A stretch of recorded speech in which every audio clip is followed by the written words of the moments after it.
Bonjour toi, comment vas-tu? As-tu passé une bonne semaine? As-tu vécu de belles expériences avec Jésus? Alors viens nous le raconter sur les réseaux sociaux. As-tu déjà entendu parler du sanctuaire? Le sanctuaire quoi? Le sanctuaire. Voici la définition du sanctuaire. Lieu saint, dans la Bible, résidence de Dieu sur la terre au milieu du peuple hébreu.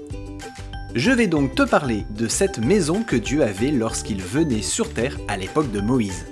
Mais prenons les choses dans le bon ordre. Ce que tu dois savoir, ou que tu sais peut-être déjà, c'est qu'à la création, Dieu avait donné sa loi à Adam et Ève. Tu vois, comme respecter le sabbat, mais aussi ne pas manger du fruit de l'arbre de la connaissance du bien et du mal, tout ça, car sinon, ils finiraient par mourir. Alors oui, tu vas me dire, si Dieu ne voulait pas qu'Adam et Ève mangent de ce fruit, et qu'ils meurent, il n'avait qu'à ne pas créer cet arbre dans le jardin d'Éden, et tu aurais probablement raison. Mais vois-tu, lorsque Dieu a créé l'homme et la femme, il les a créés à son image, comme lui, c'est-à-dire parfait. Seulement, Dieu ne voulait pas qu'ils soient prisonniers sans choisir de lui obéir ou non. Il voulait les laisser libres de leurs choix et de leurs actes. Car sa loi est une loi d'amour, pas une loi d'interdiction. Il souhaitait le meilleur pour Adam et Ève, tout en leur laissant la possibilité de décider par eux-mêmes, quitte à les perdre. On appelle ça le libre arbitre. En créant l'arbre de la connaissance du bien et du mal, au milieu du jardin d'Éden, Dieu leur donnait la liberté de se séparer de lui. Tu vois, c'est comme si tu venais d'avoir un petit chat. Tu l'aimes de tout ton cœur et tu veux prendre soin de lui, mais qu'il n'aille pas n'importe où au risque de se faire écraser, et tu vas l'en empêcher pour que rien de mal ne lui arrive. Mais finalement, il n'est pas libre de faire ce qu'il veut. Eh bien, Dieu a laissé Adam et Ève complètement libres.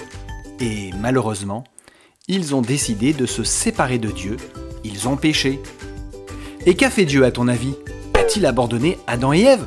Mais non! Alors oui, il y a eu des conséquences pour avoir désobéi. Ils ont été chassés du jardin d'Éden et ont perdu la vie éternelle. Mais Dieu leur a promis un super plan de secours pour les sauver, eux et leurs descendants. Et c'est là que le sanctuaire intervient. Mais avant cela, Dieu avait donné un moyen d'obtenir le pardon. Le sacrifice d'un agneau. Pourquoi un agneau? Eh bien car c'est un animal sans défaut, innocent et pur. L'agneau représente la future venue de Jésus pour accomplir le pardon et la fin de la puissance de Satan.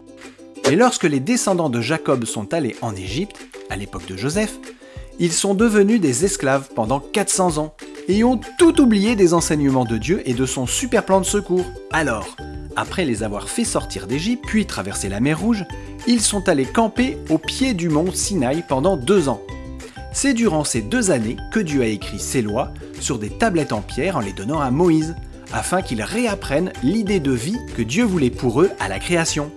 En fait, c'était 2 années d'école pour les Israélites, car il leur fallait apprendre à vivre selon la parole de Dieu, n'avoir qu'un seul Dieu alors qu'en Égypte il y en avait plein, ne pas se faire d'image idolâtre, même de Dieu, alors qu'en Égypte il y avait plein de statues et de peintures des dieux égyptiens, ne pas utiliser le nom de Dieu n'importe comment, respecter le jour mis à part pour un moment privilégié entre l'homme et Dieu, le sabbat, etc. etc.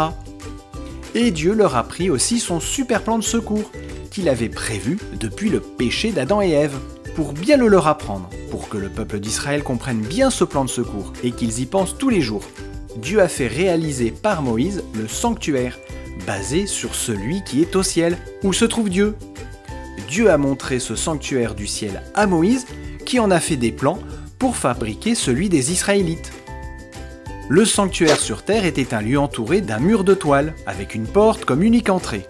Derrière la porte se trouvait un genre de barbecue géant, qui s'appelle l'autel des holocaustes. Un peu plus loin, il y avait une grande bassine, comme un bassin monté sur pied. Puis il y avait la tente de la rencontre. Une fois passé la porte de la tente, il y avait une première pièce, avec 3 meubles. À gauche se trouvait un chandelier, à 7 branches, avec 7 lampes à huile. À droite, il y avait une table, avec 12 pains. Et en face, juste devant le rideau qui séparait les 2 pièces, se trouvait un meuble appelé l'hôtel des parfums. De l'autre côté du rideau, c'était la seconde pièce, un peu plus petite que la première, avec un seul meuble, l'arche de l'alliance de l'Éternel. Alors, à ton avis, à quoi tout cela servait? Et comment Dieu s'en est servi pour apprendre aux Israélites Son super plan de secours contre le péché, contre le mal et contre Satan? Eh bien ce sera à découvrir dans une prochaine vidéo. Tu peux lire dans la Bible tout ce qui se rapporte au sanctuaire dans le livre d'Exode, des chapitres 25 à 27 et aussi dans le chapitre 30. Allez, je te souhaite une belle semaine, que Dieu te bénisse, à bientôt!